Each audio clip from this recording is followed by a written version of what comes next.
Good afternoon class. I am Amit Chaurasia taking your lecture for Operation Management. Operation management में हम लोगों ने starting के कुछ दिनों में चर्चा की थी, मतलब उसके थोड़े इंट्रोडक्शन पार्ट में कुछ उसकी इससे रिलेटेड चीज़ें देखी थी। फिर हम लोगों ने ये देखा था कि प्रोडक्शन और ऑपरेशन मैनेजमेंट में अंतर क्या है। ठीक है, ऑपरेशन मैनेजमेंट मैं आप लोगों को पहले समझा चुका हूँ, फिर भी मैं एक बार दोहरा देता हूँ वापस से इस वीडियो लेक्चर में कि ऑपरेशन मैनेजमेंट होता है। ऑपरेशन मैनेजमेंट मतलब ऑपरेशन को मैनेज करना। Operation in the sense operation वो नहीं जो मेडिकल लाइन में परफॉर्म होते हैं। यहाँ ऑपरेशन और बिजनेस रिलेटेड ऑपरेशन की बात कर रहे हैं, जैसे कि प्रोडक्शन, प्लानिंग, ऑर्गेनाइजिंग, प्रोडक्ट की प्लानिंग करना, उसको मार्केट में कैसे सेल करना, सेल स्ट्रेटेजी रिलेटेड ऑपरेशन इसमें देखने को मिलेंगे। फर्स्ट ऑफ ऑल मैंने आप लोगों को बताया था कि किसी भी प्रोडक्शन कंपनी में, एक कंपनी में प्रोडक्शन बहुत इंपॉर्टेंट प्रोसेस होती है। ये प्रोसेस सिलेक्शन से लेकर स्टार्ट होने, मतलब स्टार्ट जैसे ही होती है, जैसे स्टार्ट हुई प्रोसेस, प्रोडक्ट का सिलेक्शन किया, उसके बाद जो प्रोसेस चलेगी एंड तक, तैयार मटेरियल होने तक। जैसे आप लोगों ने रॉ मटेरियल लेकर आया, रॉ मटेरियल से इनपुट दिया, इनपुट से आउटपुट जनरेट होगा, आउटपुट जनरेट होगा मतलब आपका रेडी मटेरियल जो था वो तैयार हो गया, पैकेजिंग होकर, फिर वो सेलिंग के लिए मार्केट में जाएगा। उसके बाद वो सेल होकर आएगा, वापस से पैसा जनरेट करेगा, तो ये साइकिल चलते रहेगी। एक प्रोडक्ट की लाइफ साइकिल कैसे चलती है, उसी तरीके से प्रोडक्शन प्रोसेस भी काम करती है। हम लोग इसमें मेनली और स्कोप कवर करेंगे ऑपरेशन मैनेजमेंट का। ऑपरेशन मैनेजमेंट का स्कोप मतलब इसका स्कोप कहाँ कहाँ फैला हो, मतलब कितना बड़ा है, कितना बड़े लेवल पे ये काम करता है ऑपरेशन मैनेजमेंट। ऑपरेशन मैंने जैसे ही बताया आप लोगों के प्रोडक्शन से रिलेटेड यहाँ हम ऑपरेशन की बात करेंगे कि प्रोडक्ट हम लेकर आए, जैसे रॉ मटेरियल लेकर आए, इनपुट दिया, इनपुट से आउटपुट जनरेट हुआ, फैक्ट्री से रिलेटेड बात होगी, उसमें वर्कर्स, मैन पावर जो लग रहा है उससे रिलेटेड बात होगी, क्या क्या मशीनरी यूज कर रहे हैं उससे रिलेटेड बात होगी। प्रोडक्ट तैयार होकर मार्केट में सेल होने जाएगा, उसमें क्या क्या स्ट्रेटेजीज लगेगी, कितने परसेंटेज से आप लोगों को प्रॉफिट एड करके उसको मार्केट में उतारना है, क्या क्या मार्केटिंग स्ट्रेटेजी आप लोगों को अपनानी है कि प्रोडक्ट बिके, किस किस एरिया में आप लोगों को उस चीज़ की मार्केटिंग करना है कि प्रोडक्ट और उठाव में आ जाए। जैसे प्रोडक्ट की लाइफ साइकिल आप लोगों ने देखी होगी, लाइफ साइकिल किसी प्रोडक्ट की किस तरीके से रहती है कि प्रोडक्ट स्टार्ट हुआ, ये इंट्रोडक्शन स्टेज होता है किसी प्रोडक्ट का कि प्रोडक्ट यहाँ से स्टार्ट होता है, ठीक है।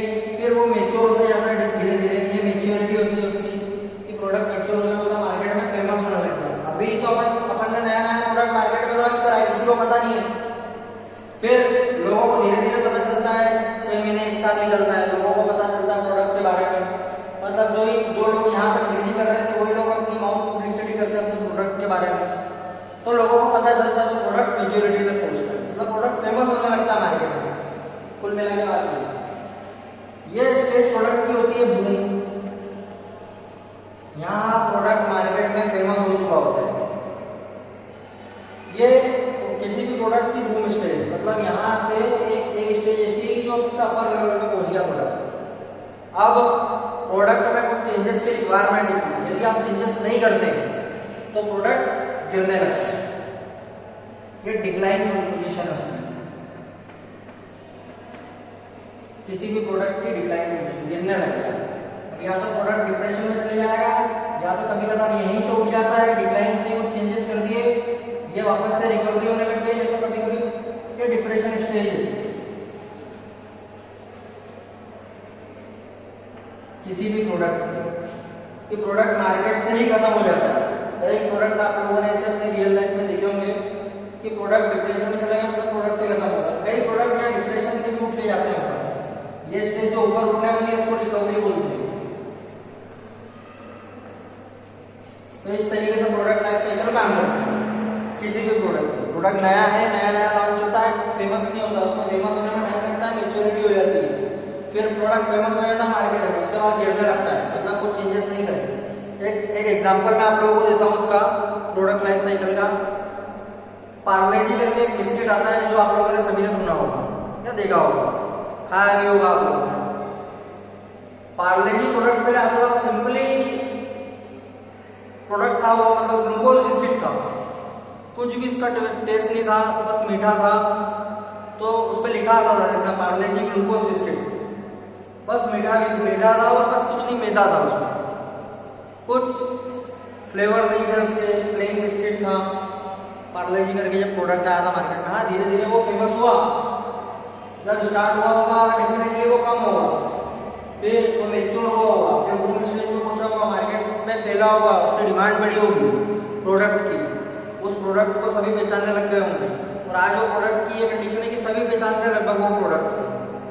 तो एक स्टेज ऐसी आई थी उसकी, वो फेमस तो हो गया था, लेकिन ये स्टेज ऐसी होती है कि यहाँ पे आप लोगों को कुछ इंपॉर्टेंट डिसीजन लेने होते हैं जब प्रोडक्ट आपका फेमस हो जाए। एक भविष्य के लिए प्लानिंग बना के रखना पड़ती है कि अगर प्रोडक्ट गिरा, क्योंकि हर प्रोडक्ट की समय सीमा है, बूम पे आने के बाद, बूम पे आने के बाद प्रोडक्ट गिरेगा क्योंकि आपके कॉम्पिटिटर नया प्रोडक्ट लेके आ जाएंगे।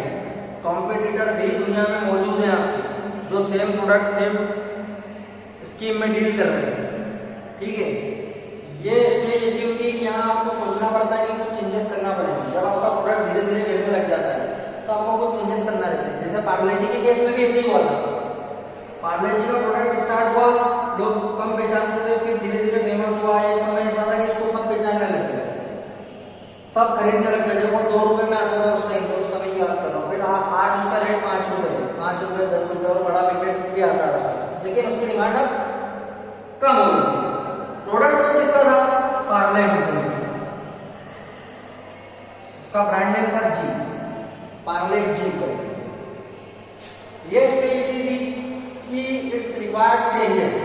अगर आप चेंजेस नहीं करेंगे तो आपका प्रोडक्ट मार्केट से बाहर हो जाएगा। अब उनके दिमाग में कहीं ना कहीं आया होगा, आप लोगों ने देखा होगा 2014-15 के 17 में पार्ले 2020 लॉन्च हुआ था। पार्ले 2020 बटर और कैशू नट्स बिस्किट है, मतलब उसमें घी और काजू वगैरह मिले हुए आते हैं। बटर बिस्किट के नाम से चला, 5 रुपए का पैकेट आया था स्टार्टिंग में, अभी भी वो चल रहा है और बड़े पैकेट भी आते हैं।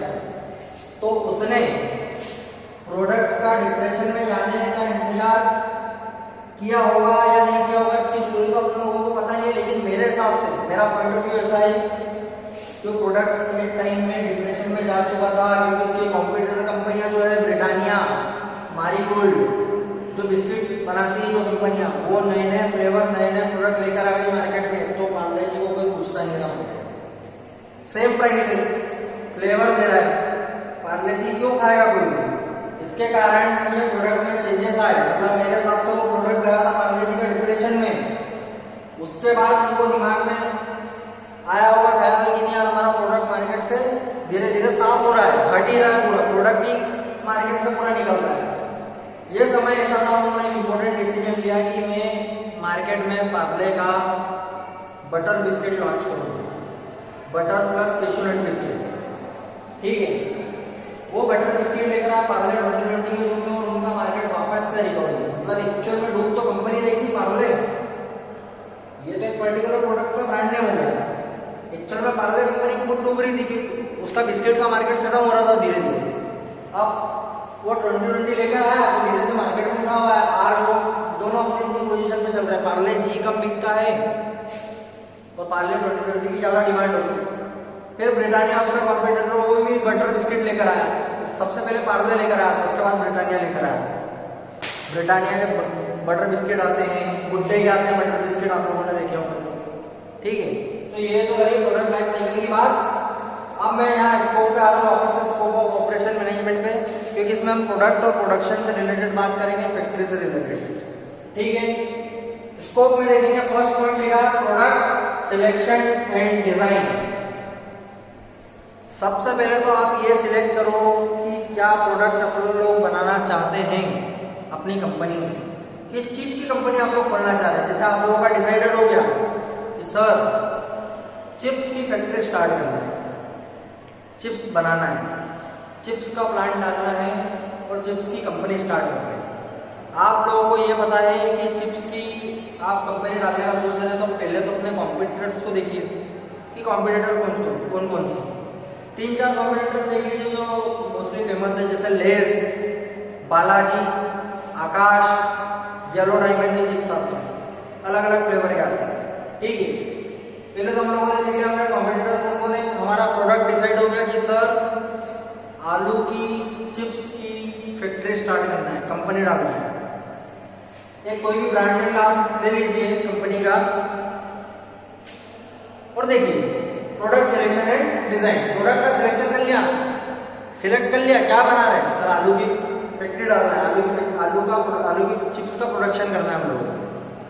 डिजाइन कर लिया, किस तरीके से करेंगे, माल कहाँ से मैनेज करेंगे, मतलब जो रॉ मटेरियल लाना है वो कहाँ से लाएंगे, वेंडर्स 2-3 वेंडर से कांटेक्ट करेंगे, वेंडर्स हमें माल पूरा दे, मतलब माल यहाँ तक ले आए, उन लोगों से माल उठाना है, वेंडर्स जो सेलर्स होते हैं वो लोग भी डिसाइड होगा। मतलब प्रोडक्ट सेलेक्ट भी कर लिया, डिजाइन भी कर लिया कि प्रोडक्ट क्या बनाना है, चिप्स की फैक्ट्री डाल रहे हैं, डिजाइन कर लिया, कहाँ से लाना है, कैसे लाना है, किसके थ्रू लाना है, वो सब चीजें प्रोडक्ट डिजाइन में जाएगी। ठीक है, सेकंड बात करेंगे हम लोग process selection and planning.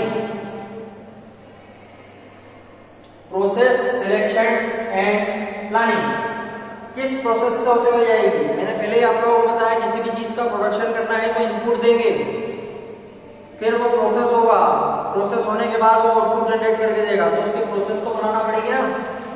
Process बनाने के लिए यहाँ देखिए, जैसे ये आपका रॉ मटेरियल अपने लेआउट पे उतरा, ये अपनी फैक्ट्री है मान लीजिए,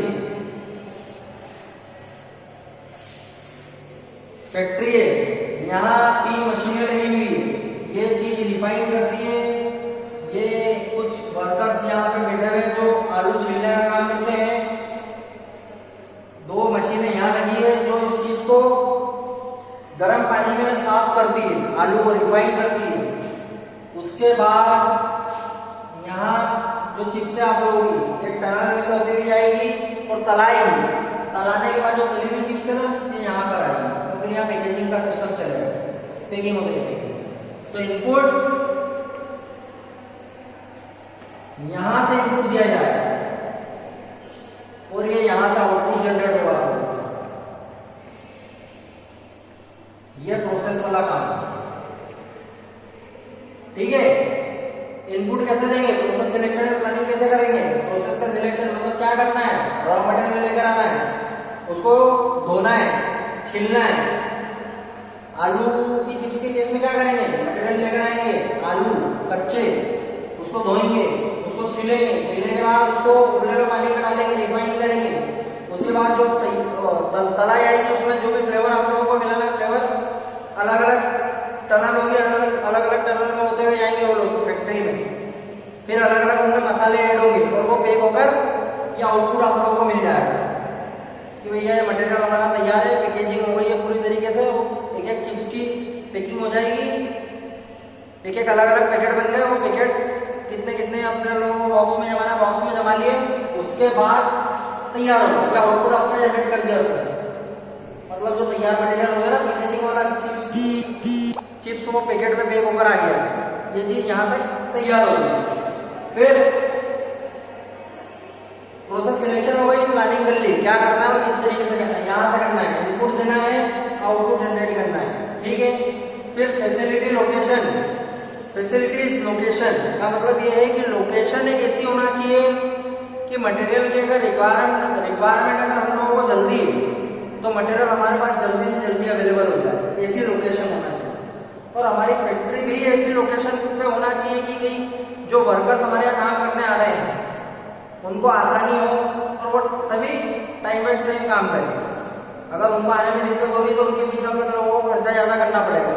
तो लोकेशन एक आइडियल लोकेशन होना चाहिए, मतलब किसी गांव या सिटी के बीच में कि सभी के लिए वो कन्वीनियंट हो, मटेरियल लाने के लिए भी, वर्कर्स के आने के लिए भी, अगर कोई विजिट पे आता तो विजिट पे आने वालों के लिए भी लोकेशन ठीक होना चाहिए किसी भी फैक्ट्री को एस्टेब्लिश करने के लिए। Facility layout and material handling.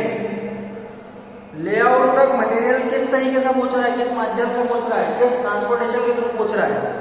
Raw material आप लोगों ने वेंडर्स सेलर्स को ऑर्डर दे दिया, अब रॉ मटेरियल लेकर वहां से लेकर आना है तो वो किस तरीके से लेकर आएंगे, वो बाय ट्रक आ रहे हैं, बाय ट्रेन आ रहे हैं, बाय प्लेन आ रहे हैं, बाय शिप आ रहे हैं, ये किस माध्यम से आ रहे हैं, किस ट्रांसपोर्टेशन का यूज करके आप लेआउट तक पहुंचाओगे, मटेरियल को किस तरीके से आप हैंडल करोगे। एक सीजन होता है, सीजनल, इस चीज का सीजन आता है ना किसी भी चीज का, तो मटेरियल मिलता नहीं। अब आलू है, किसी सीजन में ज्यादा आता है, किसी सीजन में कम आता है। गर्मियों के मौसम में अधिकतर ये चीजें खराब होने लगती है, बारिश के मौसम में खराब चीजें होने लगती है। इसका स्टोरेज भी आप ज्यादा मात्रा में नहीं कर सकते हो, क्योंकि और आलू एक ऐसी चीज है जो सड़ने लगता है बहुत जल्दी। इसके लिए आपको एक कोल्ड स्टोरेज भी बनाना पड़ेगा इसको स्टोर करने के लिए।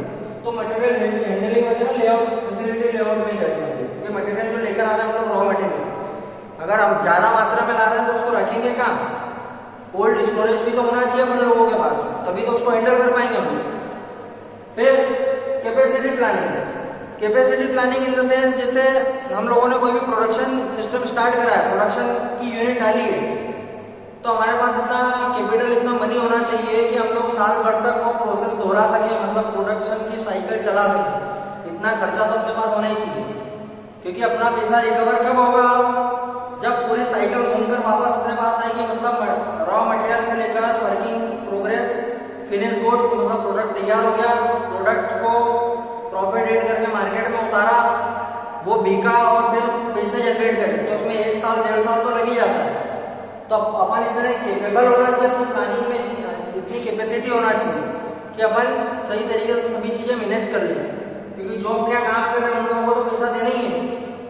इलेक्ट्रिसिटी बिल आएगा, मशीनें चलेगी तो मशीनें लेकर आना है, ठीक है, ये सब अपनी कैपेसिटी है कि नहीं, ये इसमें ये चीज देखेंगे कैपेसिटी प्लानिंग में, कि सभी चीज की अपनी कैपेसिटी है कि नहीं, मटेरियल अपन लोग मैनेज कर सकते हैं कि नहीं, साल भर तक सीजनल वाइज मैनेज हो जाएगा कि नहीं, लोगों की सैलरी कैसे देंगे, है ना, ये सब चीजें कैपेसिटी प्लानिंग में आती है।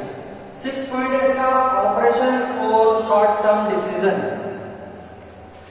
अब ऑपरेशन परफॉर्म करने की बात है, ऑपरेशन परफॉर्म होने लग जाएगा, ऑपरेशन और शॉर्ट टर्म डिसीजन।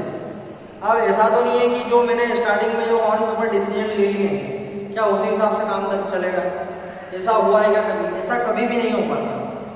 वो छोटी कंपनी हो या बड़ी कंपनी हो, कभी भी आप लोगों को अपने प्लान में शॉर्ट टर्म चेंजेस करने होते हैं। अगर जैसे मैंने डिसाइड किया कि मैं रॉ मटेरियल भैया उस बंदे से लेकर आऊँगा, वो बंदे की लोकेशन 20 किलोमीटर तक दूर है, अगर उसके पास उस टाइम पे मटेरियल नहीं मिला और मेरा सीजन चल रहा है तो मैं क्या करूँगा, मेरे पास प्लान बी भी होना चाहिए, ठीक है, प्लान बी का होना जरूरी है। मतलब ये डिसीजन में मैंने चेंज कर दिया तुरंत कि ये नहीं दे रहा तो इससे ले आया।